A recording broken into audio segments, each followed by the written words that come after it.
Hello दोस्तों, कैसे हैं आप लोग। मिस्टीरियस वीडियो में आपका स्वागत है। मित्रों, पौराणिक समय की मित्रता की बात आती है तो हर किसी को श्री कृष्ण और सुदामा की मित्रता याद आ जाती है। लोग सोचने लगते हैं कि कृष्ण कैसे दयालु और समानता में विश्वास रखने वाले थे, जो एक दरिद्र ब्राह्मण से मिलने महल के द्वार तक नंगे पांव चले आए थे और फिर सुदामा की दरिद्रता दूर की थी। इस कथा से तो हम सभी भली भांति परिचित हैं, लेकिन क्या आप जानते हैं कि सुदामा के अपने पापों के कारण भगवान शिव ने उनका वध किया था। आज की इस वीडियो में हम आपको यही कथा बताने जा रहे हैं कि आखिर भगवान शिव को सुदामा का वध क्यों करना पड़ा। लेकिन वीडियो में आगे बढ़ने से पहले अगर आप हमारे चैनल पर पहली बार हो तो इस चैनल को सब्सक्राइब कीजिए ताकि नई आने वाली वीडियो को सबसे पहले आप देख सके। चलिए आगे बढ़ते हैं वीडियो में। स्कंद पुराण में वर्णित कथा के अनुसार गोलोक में सुदामा और विराजा नाम की एक कन्या रहा करती थी। विराजा भगवान श्री कृष्ण से प्रेम करती थी। उधर सुदामा जो उस समय गोलोक में रहता था वे विराजा से प्रेम करने लगा। एक दिन की बात है, विराजा भगवान श्री कृष्ण पर मोहित होकर उनके पास चली गई। उसी समय राधा भी वहां आ गई और जब उसने विराजा तथा भगवान श्री कृष्ण को एक साथ देखा तो क्रोध में उन्होंने विराजा को श्राप दे दिया कि वो गोलोक से पृथ्वीलोक में निवास करेगी।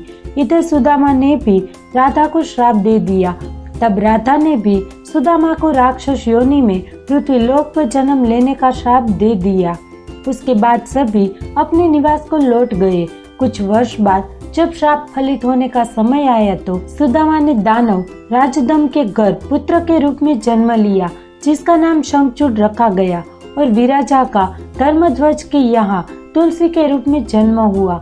जब शंखचूड़ बड़ा हुआ तब वे जेगीवव्य मुनि के उपदेश से पुष्कर में जाकर ब्रह्मा जी को प्रसन्न करने के लिए भक्ति भाव पूर्वक तपस्या करने लगा। फिर कुछ वर्ष पश्चात परमपिता ब्रह्मा उसकी तपस्या से प्रसन्न होकर प्रकट हुए और शंखचूड़ को वर मांगने को कहा। ब्रह्मा जी को अपने सामने देखकर उसने अत्यंत नम्रता से उन्हें अभिवादन किया और फिर ब्रह्मा से वर मांगते हुए कहा, भगवान मुझे ऐसा वर दीजिए कि जिससे मैं देवताओं के लिए अजय हो जाऊं। तब ब्रह्मा जी प्रसन्न होकर बोले, तथास्तु, ऐसा ही होगा। फिर उन्होंने शंखचूड़ को एक दिव्य श्री कृष्ण कवच प्रदान किया जो सर्वत्र विजय प्रदान करने वाला था। तदुपरांत ब्रह्मा जी ने उसे आज्ञा दी कि तुम बद्रीवन को जाओ। उधर धर्मध्वज की कन्या तुलसी सकाम भाव से तपस्या कर रही है, तुम उसके साथ विवाह कर लो। इतना कहकर ब्रह्मा जी अंतर्ध्यान हो गए। फिर शंखचूड़ ने वहीं मंगल स्वरूप कवच को गले में बांध लिया और ब्रह्मा की आज्ञा के अनुसार वे तत्काल ही बद्री का आश्रम को चल पड़े। कुछ देर तक चलने के पश्चात शंखचूड़ उसी स्थान पर जा पहुंचा जहां धर्मध्वज की पुत्री तुलसी तप कर रही थी। सुंदरी तुलसी का रूप अत्यंत रमणीय और मनोहर था। वे उत्तम शील से संपन्न थी।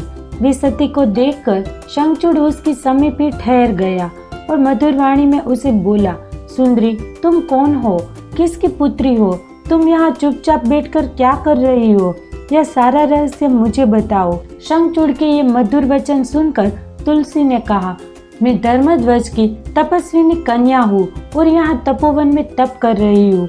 आप कौन है? सुखपूर्वक अपने अभिष्ट स्थान पर चले जाइए, क्योंकि नारी जाति ब्रह्मा आदि को भी मोह में डाल देने वाली होती है।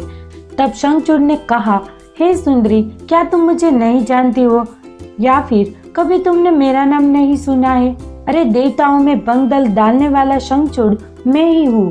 पूर्व काल में श्री हरि का पार्षद था। मेरा नाम सुदामा गोप था। इस समय मैं राधा जी के श्राप से दानव शंखचूड़ होकर उत्पन्न हुआ हूँ। ये सारी बातें मुझे ज्ञात है, क्योंकि श्री कृष्ण के प्रभाव से मुझे अपने पूर्व जन्म का स्मरण बना हुआ है और परमपिता ब्रह्मा जी की आज्ञा से मैं यहाँ तुमसे विवाह करने आया हूँ। जब दानवराज ने आदर पूर्वक तुलसी से ऐसा सत्य वचन कहा तब वे परम प्रसन्न हुई और मुस्कुराकर कहने लगी, भद्र पुरुष, आज आपने सात्विक विचार से मुझे पराजित कर दिया है। फिर तुलसी उसे वेदों का उपदेश देने लगी। उसी समय वहाँ ब्रह्मा जी प्रकट हुए और कहने लगे, शंखचूड़ तुम इसके साथ क्या व्यर्थ में ही वाद विवाद कर रहे हो? तुम गंधर्व विवाह की विधि से इसका पानी ग्रहण करो, क्योंकि निश्चित ही तुम पुरुष रत्न हो और तुलसी सती साध्वी नारियों में से रत्न स्वरूपा है। ऐसी दशा में निपुण का निपुण के साथ समागम गुणकारी ही होगा। फिर ब्रह्मा जी ने तुलसी से कहा, सती साध्वी तुलसी, तुम ऐसे गुणवान की क्यों परीक्षा ले रही हो? ये तो देवताओं, असुरों तथा दानवों का मान मर्दन करने वाला है। सुंदरी, तुम इसके साथ संपूर्ण लोकों में सर्वदा उत्तम स्थानों पर चिरकाल तक यथेष्ट विहार करोगी। इतना ही नहीं, शरीरांत होने पर ये पुनः गोलोक में ही श्री कृष्ण को प्राप्त होगा और इसकी मृत्यु हो जाने पर तुम भी वैकुंठ में चतुर्भुज भगवान को प्राप्त करोगी। इतना कहकर ब्रह्मा अपने धाम को चले गए। तब दानव शंखचूड़ ने गंधर्व विवाह की विधि से तुलसी का पानी ग्रहण किया। तत्पश्चात तुलसी के साथ विवाह करके वे अपने पिता के स्थान चले गए और मनोरम भाव में उस रमणीय के साथ विहार करने लगा। फिर कुछ समय पश्चात देवगुरु शुक्राचार्य की आज्ञा से शंखचूड़ को दानवों का राजा बना दिया गया, जिसके बाद शंखचूड़ ने देवताओं पर आक्रमण कर दिया।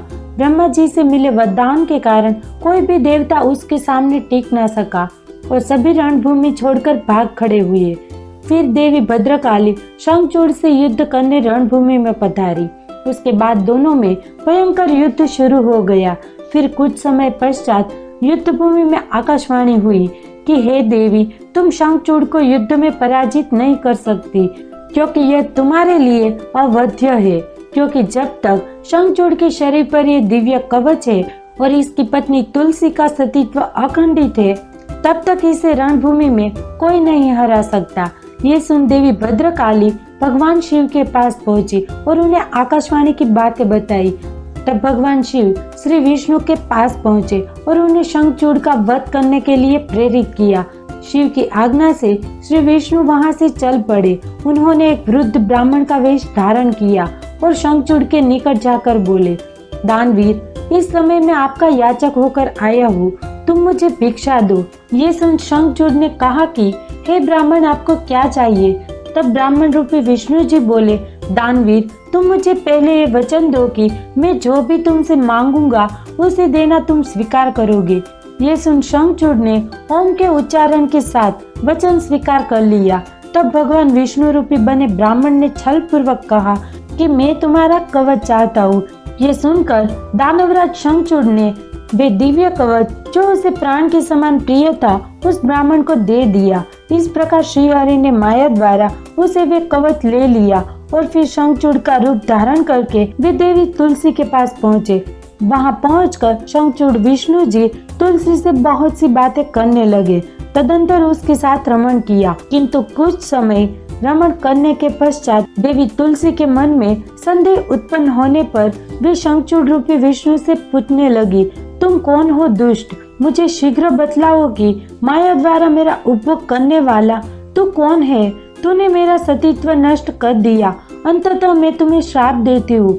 उसके बाद तुलसी का वचन सुनकर श्रीहरि अपने वास्तविक रूप में आ गए।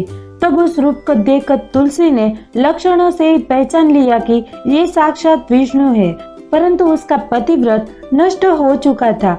इसलिए वे कुपित होकर विष्णु जी से कहने लगी, हे विष्णु, तुम्हारा मन पत्थर की तरह कठोर है, तुम में लेश मात्र भी दया नहीं। मेरे पति धर्म के भंग हो जाने से निश्चय ही मेरे स्वामी मारे गए, जो कि तुम पाषाण, सदृश कठोर, दया रहित और दुष्ट हो, इसलिए तुम मेरे श्राप से पाषाण स्वरूपी हो जाओ।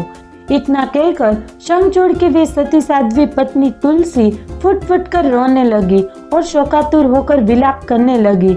इतने में वहाँ भक्तवत्सल भगवान शंकर प्रकट हो गए और उन्होंने तुलसी को समझाते हुए कहा कि देवी, अब तुम दुख को दूर करने वाली मेरी बात सुनो और श्री हरि भी उसे स्वस्थ मन से श्रवण करे, क्योंकि तुम दोनों के लिए जो शुभ कारक होगा वही मैं कहूँगा। बद्री, तुमने जिस मनोरथ को लेकर तप किया था, ये उसी तपस्या का फल है, भला ये अन्यथा कैसे हो सकता है? इसलिए तुम्हें उनके अनुरूप ही फल प्राप्त हुआ है। अब तुम इन शरीर को त्याग कर दिव्य देह धारण कर लो और लक्ष्मी के समान होकर नित्य श्रीहरि के साथ वैकुंठ में विहार करती रहो। तुम्हारा ये शरीर जिसे तुम छोड़ दोगी वे नदी के रूप में परिवर्तित हो जाएगा। वे नदी भारतवर्ष में पुण्य रूपा गंडकी के नाम से प्रसिद्ध होगी। महादेवी, कुछ काल के पश्चात मेरे वर के प्रभाव से देव पूजन सामग्री में तुलसी का प्रधान स्थान हो जाएगा। सुंदरी, तुम स्वर्ग लोक में, मृत्यु लोक में तथा पाताल में सदा श्रीहरि के निकट ही निवास करोगी और पुष्पों में श्रेष्ठ तुलसी पूजा होगी। तुम वैकुंठ में दिव्य रूप धारिणी वृक्षादि देवी बनकर सदा एकांत में श्रीहरि के साथ क्रीड़ा करोगी। उधर भारतवर्ष में जो नदियों की अधिष्ठात्री देवी होगी वे परम पुण्य प्रदान करने वाली होगी और श्रीहरि के अंशभूत लवण सागर की पत्नी बनेगी तथा श्रीहरि तुम्हारे श्रापवश पत्थर का रूप धारण करके भारत में गंडकी नदी के जल के निकट निवास करेंगे। वहाँ तीखी दांतों वाले करोड़ों भयंकर कीड़े उस पत्थर को काटकर उसके मध्य में चक्र का आकार बनाएंगे। उसके भेद से वे अत्यंत पुण्य प्रदान करने वाली शालिग्राम शिला कहलाएगी। तत्पश्चात वे श्रीहरि तथा तुलसी को आनंदित करके अंतर्ध्यान हो गए। इस प्रकार सदा सत्पुरुषों के कल्याण करने वाले शंभु अपने स्थान को चले गए। इधर शंभु का कथन सुनकर तुलसी को बड़ी प्रसन्नता हुई। उसने अपने उस शरीर का परित्याग करके दिव्य रूप धारण कर लिया। तब कमलापति विष्णु उन्हें साथ लेकर वैकुंठ को चले गए। उसके छोड़े हुए शरीर से गंडकी नदी प्रकट हुई और भगवान अच्युत भी उसके तट पर मनुष्य को पुण्य प्रदान करने वाली शिला के रूप में परिणित हो गए। तो दर्शकों, उम्मीद करते हैं कि अब आप जान गए होंगे कि आखिर भगवान शिव ने सुदामा का वध क्यों और कब किया था। आज की वीडियो में बस इतना ही। आपको ये वीडियो कैसी लगी कमेंट में बताइएगा जरूर। अगर आपको हमारी वीडियो पसंद आई हो तो इस वीडियो को लाइक कीजिए और अपने दोस्तों के साथ शेयर कीजिए। अगर आपने अभी तक हमारी चैनल को सब्सक्राइब नहीं किया तो पहले सब्सक्राइब कीजिए और फिर नीचे दिए गए बेल आइकन को क्लिक कीजिए